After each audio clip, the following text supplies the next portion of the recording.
it was time to move on to the next chapter of my life.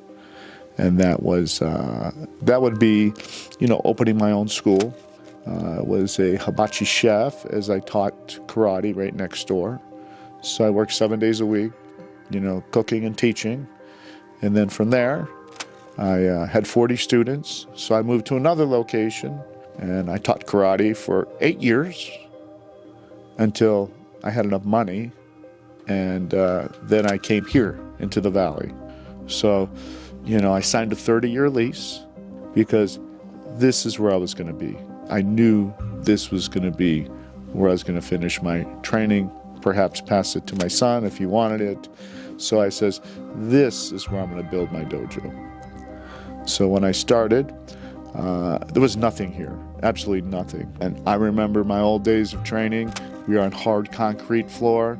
Okay, and I says, I don't want to do that to my students. I want them to have the best training facility.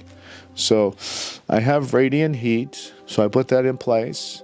I fixed everything the way I wanted it. I wanted a viewing room. I had a viewing room, walkway to the entrance of the school, a pro shop, my office.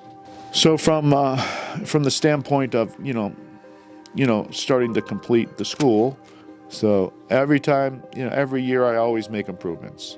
And, so now it's virtually the best dojo in Northeast Ohio. It took years to get it done. I started with just nothing. So this is what you do to make a dojo successful. Okay, so welcome to Zahand's Martial Arts. I'm Sempai Jo, and I'll be taking you on a tour today. Come on in here. So this is our lobby area. We have places to sit, and we also have birds. They talk all the time. Now, come on in here. I'll take you through an actual tour. So this is the dojo itself. This is where we do our actual training. We have $20,000 of tatami matting for the safety of the kids because we do 3 different disciplines. First, we do karate, which is your basic kicks and punches. Then we do judo, which is at the beginner level. They learn how to fall without getting hurt and then learn how to throw later on in their more advanced years. Then we also do jujitsu, which is say a bully stranger comes up, grabs you, you learn how to escape without getting hurt and without hurting the other person. And we have 68 degrees radiant heat, so our feet don't get cold, and we have a really big fan.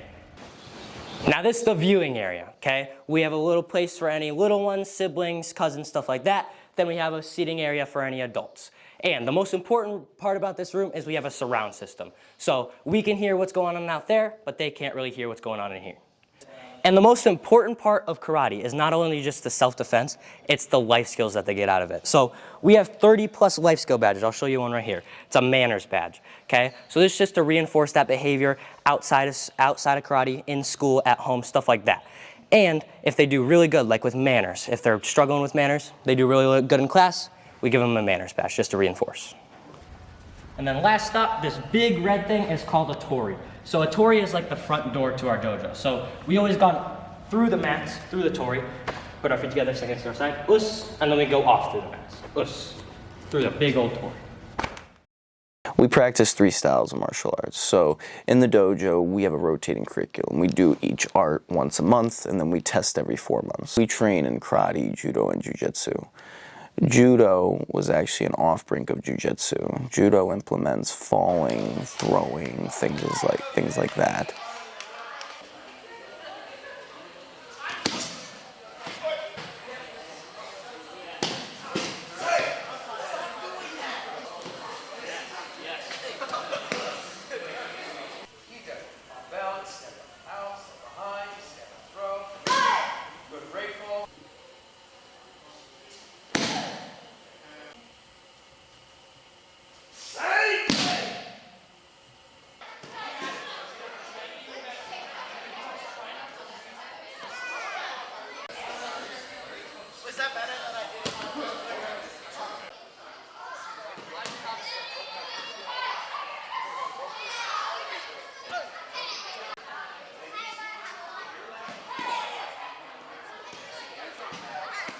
You have jiu-jitsu, which is originally founded in Japan. A lot of people were intrigued with Brazilian jiu-jitsu, which derived from Japanese jiu-jitsu. Japanese jiu-jitsu was an art form that was meant to help the farmers defend against samurais. they were facing armored combatants who had weapons and things like that. So they needed to be able to disarm with joint locks and so on and so forth. So jiu-jitsu implemented a lot of breaking bones and things like that. Instant pop. Again, don't hesitate. Under. Keep it safe. Keep it pinned. Reach and pull. Get up on your toes. Don't be afraid to put your weight into them. And slowly just let it happen. Once it does, get the rest of your body in position. Elbow in, guard. You can keep this if you want. Go under, whatever you need to do. But don't lose that position.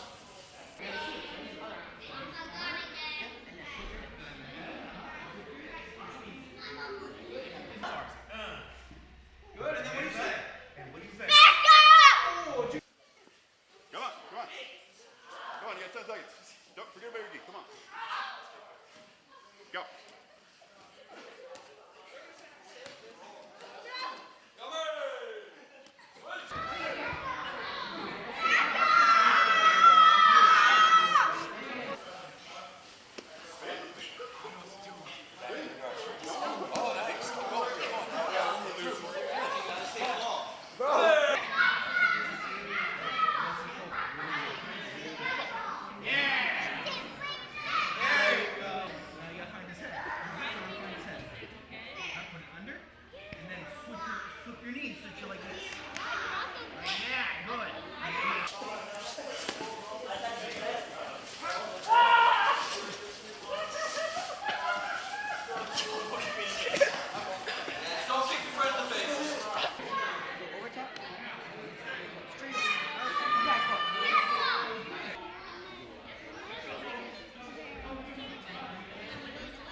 And then you have karate. Karate also originally came from Japan. You had the Chinese arts from China, and then karate kind of branched off into its own thing as Japan was battling China, especially during the World Wars. But you had karate, essentially, modern day karate was founded by Genshin Funakoshi. That's your Shotokan style, that's what we practice. And then you have your other branches of karate that broke off too: Goju-ryu, Shito-ryu, Wado-ryu, Kyokushin. Shotokan karate is essentially your stand-up blocking, kicking, punching.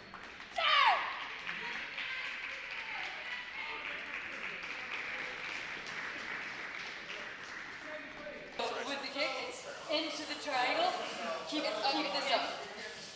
So keep this up and then into the triangle and then there you go. Good. Step. Up. Make sure our hands all the way close. Step. Up. Step right.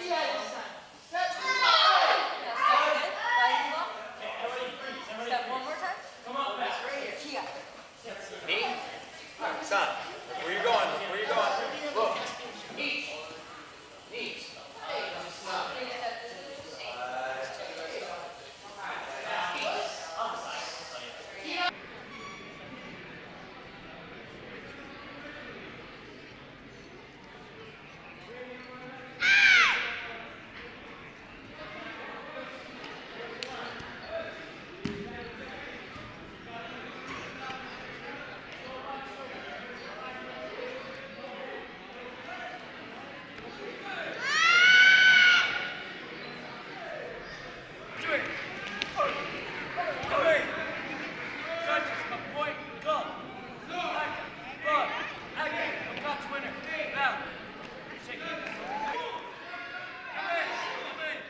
We like to tie all of the arts together because, of course, you never know what can happen in a fight, and it's always good to be well-rounded. No one art is better than the other. It's more about, what you need at the appropriate time. And then, like I said, every 4 months we test. So the cycle combines all the arts, you get well-rounded from stand-up to ground, and then that makes you more efficient as a fighter altogether. My goal in the black belt class is no matter the age of the children, I have kids as young, my youngest student right now is 11, that is one of my black belts. He's trained with me 7 years, Sempai Zahand. And my goal is at that level for all of those participants in that class to be able to take out a full-grown man, no problem. We work weapons defenses, advanced kata, advanced fighting, more full contact fighting, real-world application, along with branching outside of our style and learning things from other styles. As a black belt, now you get to broaden your spectrum of training, which is what I want for all of my students.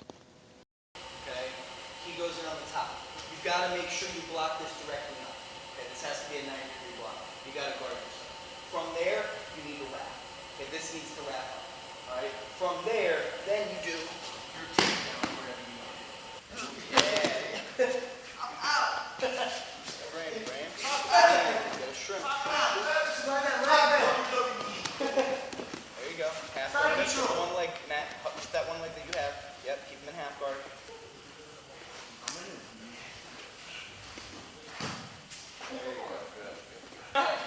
Sir! There you go, right over. And twist it perfect.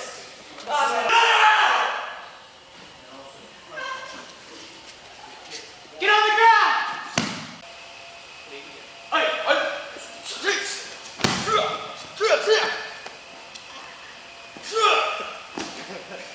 Turn. Turn.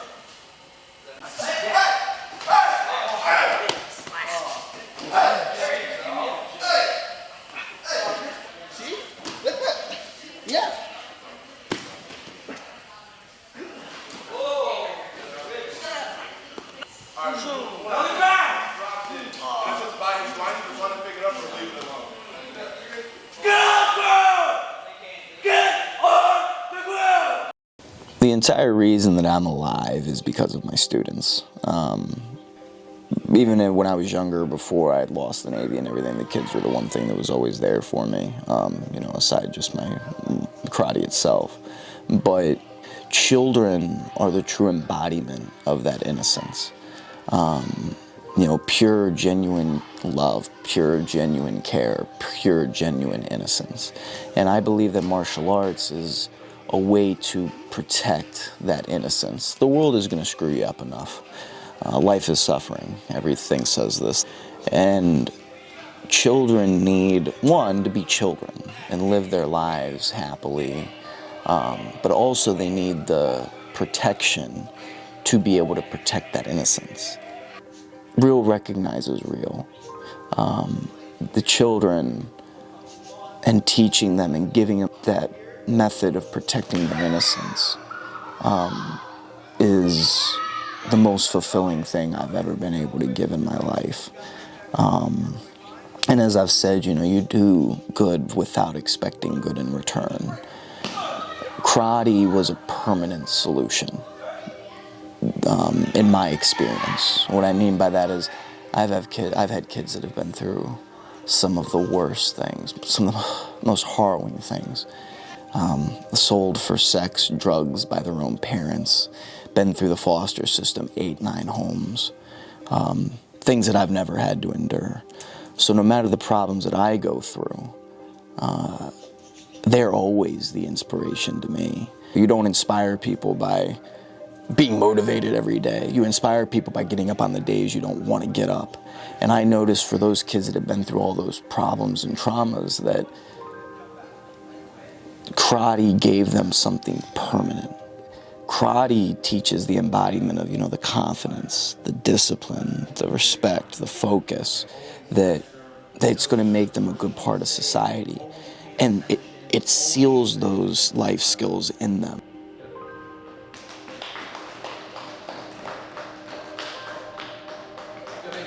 Stand up. Get Pauline about. One of my favorite things about the dojo is also my not just my younger students, but my older students too that help me in classes. We call those senpais. Senpai means assistant instructor, and that's when you make your way, to senseiship, which is a teacher, and then, a hanshi or senior grandmaster or a renshi or a kyoshi or a doshi, all those different titles. But if there's anybody too that I would be most proud of, it would be my teen instructors. I have people such as Sempai Keaton, Sempai Caleb, Sempai Matt, Sempai Maggie, and Sempai Jojo. When you think about people that, didn't know the capability of how important they could be to the younger kids. I remember, for example, Sempai Jojo. I remember I looked at her, I said, "Hey, Jojo, would you like to be a teacher?" She was like, "I don't know about working with kids," and this is when she was a younger rank when I had first met her.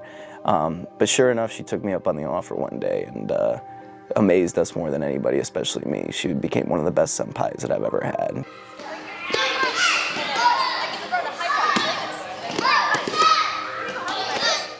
She was able to adapt to so many students. She became somebody who took whatever we gave her in knowledge, paying attention to safety on the floor, how to adapt to certain students in other ways, because as a teacher, you work with kids of so many different backgrounds, kids with ADHD, ODD, oppositional defiance disorder, bipolar. I've had kids with split personality disorder. You get a lot of different backgrounds, but the dojo is somewhere that gives these kids a somewhat permanent fixture at some part in their life. It gives them tools to be able to handle those things at a different level for them to take forever. I have a couple of really good black belt instructors in my dojo. Renshi means exemplary teacher or exemplary gentleman. Renshi is my chief instructor in the dojo. He's my detailed guy. He was actually my father's first black belt coming up. And I've known Renshi since I was born. When I was young, I used to watch him do his katas, his black belt forms, and I would go home and then mimic them and copy them. Renshi was always a staple in my life of security. He was a staple in the kids' lives at the dojo, for safety. He's a guy who is one of the hardest working men I know. He did heavy lifting all day. They build cubicles, build schools, things like that. He would do that all day, and then he'd come here right afterwards and teach till 10 o'clock at night. He'd wake up at 4:30 in the morning, do it all over again. He still does that to this day, and the man's in his 60s now. You would never know. He just keeps going. He never complains. The best qualities in Renshi is his loyalty.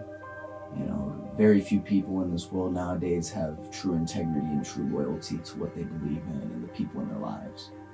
And Renshi is the embodiment of that. He's one person that I can say I trust through and through. Renshi's an international and national champion. Like I mentioned earlier, he's my detail guy. He's the disciplinarian. He's the enforcer. He loves the kids. He doesn't have any children of his own, but he always said that these were his kids. His reliability is one of the most sacred things I hold. If I ever need somebody to be here, if I ever need somebody to take care of the floor, if I ever need somebody to take care of the dojo, he's the man I can call. I only wish that any dojo could have a Renshi Christian like we do, because he's one of the most valuable people in my life and a complete asset to the dojo. He's been here for over 30 years. Like I said, he's a 6th degree black belt, and he's like an uncle to me, and that's for good reason.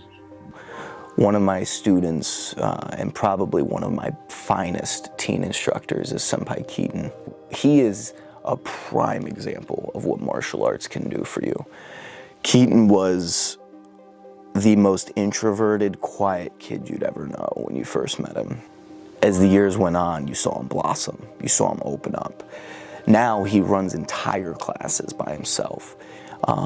He takes a vested interest in all of the students, getting to know them, coming to me afterwards, asking what can he do better? What can we do with this? What issues did he have with kids here? What positives did he see with kids here? He's able to run and direct an entire class of 30 students. A little bit of a bigger step.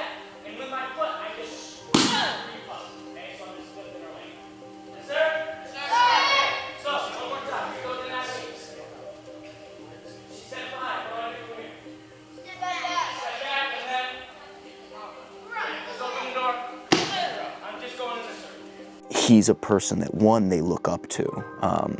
You know, two, they have every good reason to look up to him. I mean, he's a phenomenal martial artist. He's got a great heart. He stays focused on what matters to him, which is martial arts. It gave him a sense of purpose, the same as it gave me.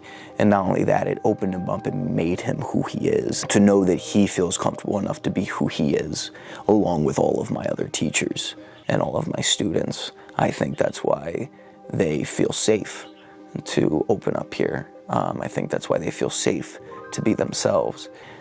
We don't really recognize the effect that we actually have on kids, or how much they really do adore or admire us. I remember we did a parents' night out. Sempai Keaton and Sempai Caleb were laying on the floor. This was at the end of the night, and we were waiting for one more mom to get here, and her son Landon. And Landon looks over at him. He's just talking to him. And he's like, yeah, he's like, I got muscles, you know. And Sempai Keaton's like, yeah, man, you got some muscles. And he goes, I'm trying to be big and strong like you. You know, you got muscles. And Keaton's like, I don't know about that, but I appreciate it, man. He's like, maybe my arms. And it really, you could just see the excitement and the gleam of admiration in Landon's eyes as he looked at Keaton, you know, because he's an instructor that he trusts. He's somebody he can relate to. And he's somebody that he appreciates. And when I think of my teen teachers, they're people that truly do want to do good for the world without anything in return. That's the beauty of the dojo. That's the beauty of what everybody here does. One thing that we do in the dojo is we like to give back to the community. So yeah, I guess I'll be bragging a little bit about this, but I'm really proud of all of my students that did this. One thing that we do is we try to do a kickathon once a year, you know, types of fundraisers to raise money for, you know, different events or different causes around here. One of the events that we did was Stewart's Caring Place. Really beautiful place. If you know anybody that's in the area that's suffering from cancer or their families, it's an absolutely immaculate facility, and everything that they offer for the cancer patients is free, which is a really beautiful thing. So we actually did a kickathon. See how many kicks the kids could do in a minute on both legs, and then they got to raise money based on the number of kicks that they did. I was beyond proud of all the students. Altogether, we raised almost $11,000 for Stewart's Caring Place, which is really beautiful. And I mean, that's just the essence of what we do as martial artists, you know, just to give back to the world. Say, kick cancer's butt! Early in my day as a martial artist, I started martial arts when I was 8 years old. And one of my goals was to be on the United States Olympic team. And I trained sometimes 4 to 6 hours, 5, 6, 7 days a week. And I became a member of the U.S. karate team. And from there, I wanted to be on the first ever Olympic team that would have went to the Olympics. Well, in 1986, there was a 10-man team that had to compete at the team trials, had to be the top 2 to go. So we as a team trained at the Olympic training centers in Colorado Springs, and you know, with the best instructors in the world. And you know, from there, you know, we competed all over the world. I've competed in over 35 different countries all over the world. And so through my competition years, you know, I would say that, you know, my best year was 1989. I was undefeated in competition, nationally, international, 53 fights undefeated, which means I was the Pan American champion, the national champion, the regional champion. I won every single tournament that I competed in. And so that's when I retired undefeated, and I decided, you know, then it was time to move on to the next chapter of my life. Essentially, you know, what martial arts taught me and what my father taught me was that you're supposed to be the most humble protector that you can be. When I heard about the Navy SEALs, that was, in essence, exactly what I was always brought up to believe. You know, you're not supposed to know who these instant warriors are. I went into the Navy, actually on my father's birthday, October 8th, 2015. Like I said, that was my dream. When I went in, I sustained a pretty bad back injury in my training pipeline. I ended up stress fracturing my L4, L5 regions of my lower back. I tore the ligament in my facet joint and a couple other things. Long story short, the Navy kind of duped me. They lied about a curvature in my spine, which was not nearly as severe as they claimed it was, though I made it through all of my physicals and everything. And they booted me out under 180 days active duty, because if they can get you out under 180 days active duty, even though you make it through boot camp, they don't have to give you anything. But when that happened, you know, it was a pretty brutal blow to me. I got medically dropped from BUD/S, and then Big Navy kicked me out. I had lost everything, essentially, in my mind. You know, my dream, my chance to prove myself and my worth, to not compare myself to people anymore, to be that humble protector that people wanted and needed. So, like I said, I came back to the dojo. Over the years, as I tried to get my back healed up and whatnot, I ended up having back surgery, a decompression laminectomy. I go through radio frequency ablations, which is where they burn the nerves in the spine, so that I don't feel the nerves register pain. And I deal with pinched nerves, bulging discs, the whole nine with my back. But it is what it is, you know. God gifted me with the body that I have, and, you know, the capability to deal with it the way that I do. What that brought me into as time went on was I needed a sense of purpose for myself also. Having the kids and knowing that if I couldn't protect them one day, if something were to happen to me and my back were to give out on me, or my family, or those that I loved, you know, I wasn't worth anything in my mind. You know, what good am I if I can't protect those that I love and care about? I had an incident one day where I was upstairs on the loft at my dojo, and when I went to do my inversion table, I do about 30 minutes of therapy every morning for my back, just because of how bad it is. As I was up on the inversion table, I came up and my back gave out on me, and I dropped. I couldn't move. Luckily, my phone was right near my face. I called my parents. They came up to me to come get me, and as my parents came up trying to help me, I heard my students come in, and that was a big eye opener for me. You know, as I heard them walking in, it was about 4 o'clock, and I told my parents, I was like, get downstairs to the kids. As I laid up there with just a sharp lightning type pain all the way up through my back to my neck, all the way down to my leg, I told, you know, I just remember hearing their voices and thinking, I can't be like this. What good am I if I can't protect these kids? If this were to happen to me in any situation in my life, what happens if I'm out on the street with friends or family and I can't do anything to help them? So, long story short, I muscled the strength to get back to my feet, hobbled my way downstairs, and then I was on ice pack for about 3 days. After that, I learned a really valuable thing about life. So I had set 3 goals that day. I had decided I wanted to get my back together as close to 100% as I could get it, to make sure that I would never falter if I was ever in a bad situation, to protect my kids, being my students. Second, I had set a goal a financial goal. And then third, I had set a goal to win a Kyokushin championship.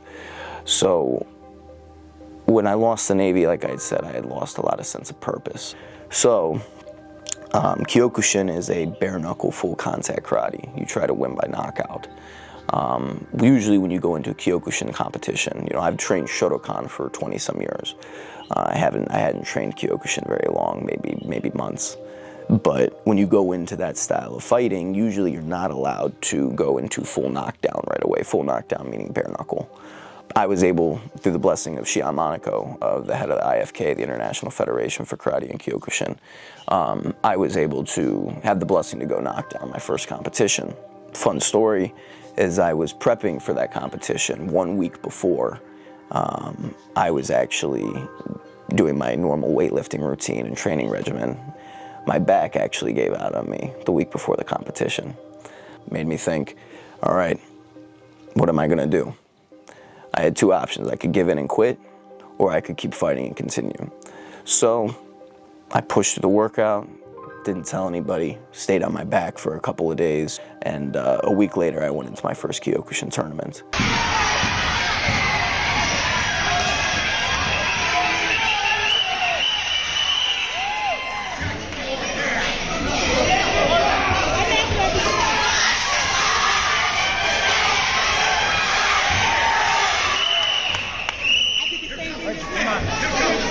Let's go, let's go! Come on, man.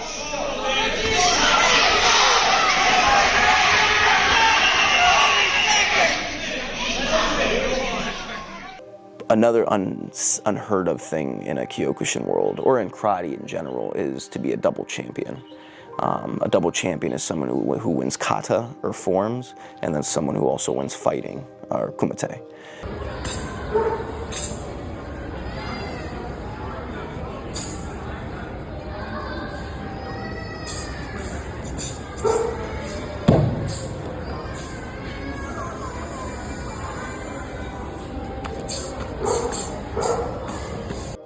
And through much training, blessings of God, and just the encouragement from people that really cared and were there for me, and just the students in the back of my mind, I actually was the first person to earn a double championship at my first Kyokushin tournament, which is unheard of for your first competition, let alone altogether.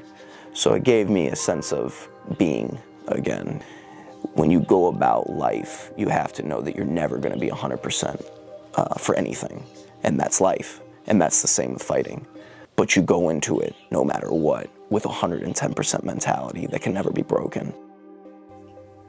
But more than anything, martial arts always gave me that sense of purpose and fulfillment through fighting, but truly it gave me the kids.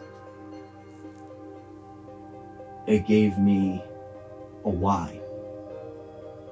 Friedrich Nietzsche said, he who has a why to live for can bear almost any how. Every single student that walks through those doors.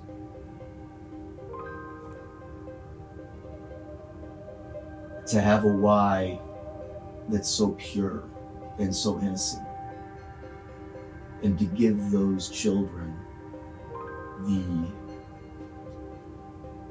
capabilities to endure the suffering that the world's going to give you. My mission statement here is to permanently better lives through veracity, family, and martial arts. It's not about the days that you feel good and you can keep going. It's about the days that you don't want to get up, that you still get up. That's how you inspire people. And martial arts gave me that. But more important, martial arts gave me the kids, my students, because I wouldn't be alive if it weren't for them. And that's why I love what I do. That's why I love the dojo. That's why I do my Bully Buster anti-bullying program. That's why I'm alive.